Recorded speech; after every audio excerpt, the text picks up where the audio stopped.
Interesting story from Howard Beck, who we both know well. Howard Beck of The Ringer. Here's the title of it, Rob. James Harden can't win his legacy back. And here's the subhead, Rob. There's no denying Harden is one of the greatest players of his generation. But after forcing 3 trades in less than 3 years and burning everything down along the way, it's unlikely people will remember him best for what he did on the floor.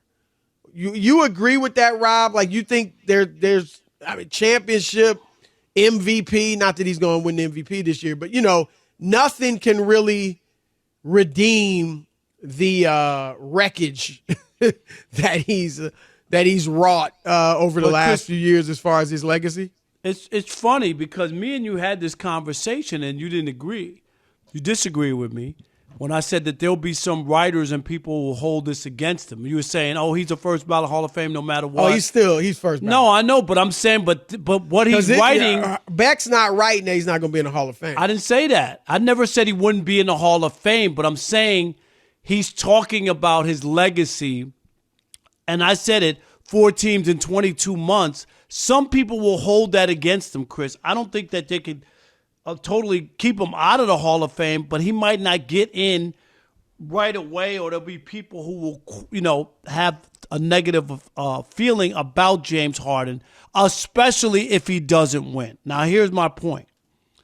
I don't agree with Howard because if James Harden leads the Clippers that have never won anything, helps to lead them, and plays well. Now, I'm not talking about being a fifth wheel, but plays well, makes some big shots, plays like he played in Boston last year where no Embiid, say God forbid, and I even hate to say it, I'm just going to say one of their other star players, Chris, is out, and he's hurt and can't play for the Clippers, and all of a sudden James Harden is not the 4th option or the 3rd option. He's the first or second option.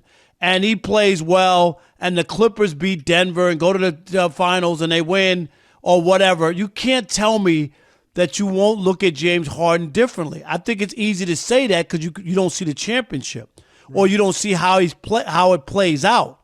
But I don't believe that. I believe if his story could be he was searching for a home. He was confused. He thought it was Brooklyn. He thought it was this team, thought it was that.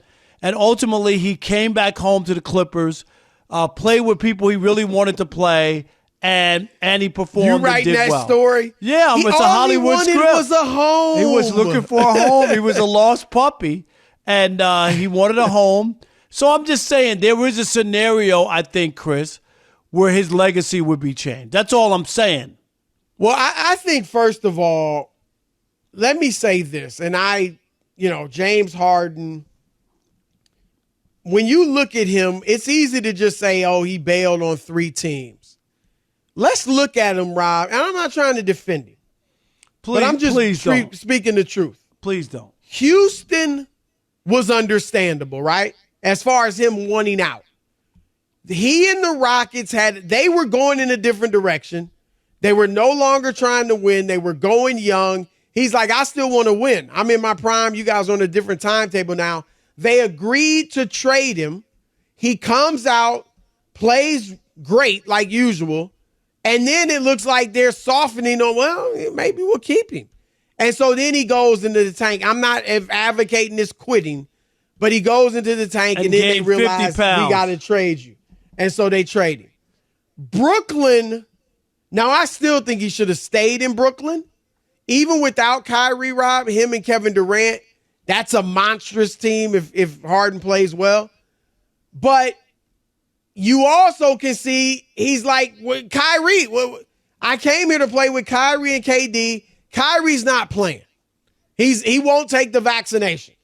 So now he's not playing. Remember, Harden left before Kyrie decided to start playing. It was over. It was over. Right. So again, somewhat understandable. Philly, to me, and I do think, now he made some bad decisions himself. He should have signed the extension with the Nets. Right. He calls himself $100-something million. Should have signed the extension with them. That's on him. But I do believe he thought he was getting that money in Philly. He doesn't get it. He's upset. I get the human element. But, Rob, to me, that's the worst one because, number one, you had a great basketball situation. You're a point guard. You've got one of the best big men in the league in Joel Embiid. So what are you looking for? And you had other good players around you.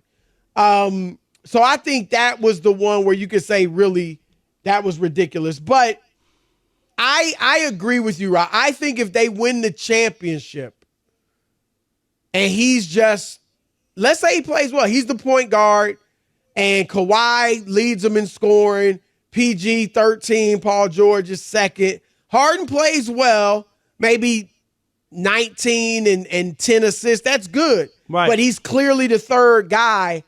I don't think that erases people thinking of him. I'm not even talking about the quitting and the demanding trades.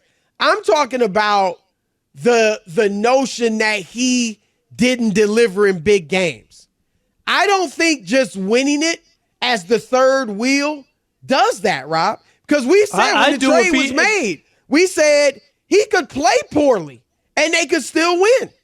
Yeah, but if he plays well and makes big baskets in big moments. Well, I'm giving you a scenario that it could. So he's their best player? No, but he makes the biggest shots. Just like that. That's all it takes. They're down by 3. They're going to be. I'm just going to make up some. I hear you. I hear you. They're down by 3. He makes the big shot to tie the game. They win it in overtime. Yes. He has 8 points. Like something like that where the game's on the line. You're going to be like, oh my God, Harden did it. You know what I mean? I agree with that. I'm saying if he's just plays well, like he's Chris Bosh. No. In the Heat game, Heat championship. I'm not talking about that. I'm talking about where he makes big baskets. I agree with you there. If he makes big baskets. Heck, if he's finals MVP, I do think he erases that part of his legacy. And that's a good question, Rob. What is the biggest stain on his legacy to you? Is it the demanding of the trades, even when you had Hall of Fame teammates? Even Rob jettisoning Dwight Howard, Russell Westbrook, Chris Paul, getting all of them out of Houston, when he got tired of them. Is that bigger, or is it not showing up in the big moments, really, melting down in the biggest playoff games? I still think that as good as he was during the regular seasons, his being AWOL,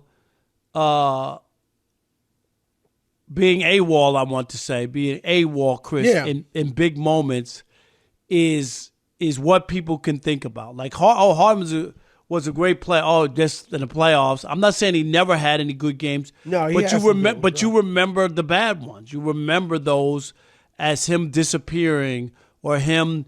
What was the one where the Rockets, Chris? Right, they were down 3-1 to the Clippers, Doc Rivers Clippers. Right. They came back and beat them, and they made that run without Harden, Rob. Right, and he was on the bench. He was a star of the team. And then you remember the other one where when Houston lost and they missed 24 straight threes or whatever it was. You remember that? Yeah, that was 27 straight, I believe. 26. That was when Chris, they 27 they straight. it was against Golden State. I agree with you. I think the biggest stain on his legacy, for all the talk about quitting, demanding trades, all that, I think the biggest stain is that he doesn't show up in the big moments, that he chokes in the big moments. Because, Rob, a lot of guys, they haven't demanded trades and done what he did. Allen Iverson, obviously you had the whole practice thing. You had the run-ins with him and Larry Brown. You had, remember the incident with his wife when she was like kind of locked out of the house. You had gun play and stuff like that. And then he didn't, after getting to the finals that one year, he didn't have a lot of success winning. He goes to Denver, plays well, but they don't win a playoff series, him and Carmelo. Goes to Detroit. You know how that went. He wasn't happy there, coming off the bench and all that stuff. And then, Rob, he goes to Memphis and won't accept coming off the bench and gets cut. And so, none of that's remembered. Charles Barkley spit on a fan, threw a fan through a window in Cleveland. No, Remember there that was a as smudge bar? there he was trying to clean off. You know, Barkley was viewed as a guy that, you know, didn't commit to defense, never won, even when he went to Houston. But with he Elijah played Wan well. and There were Drexler, times those he guys. played really well. Oh, he's a great, all-time great player. But I'm just saying, like, and Barkley, you could say, obviously, because he's become such a huge TV star, maybe that helped him erase that. But I just think when a guy retires, I don't think for the most part people focus on, like, the negative, whether you want to call them character flaws or just bad incidents, negative incidents that they had. So I tend to think that Harden will be remembered as a great player.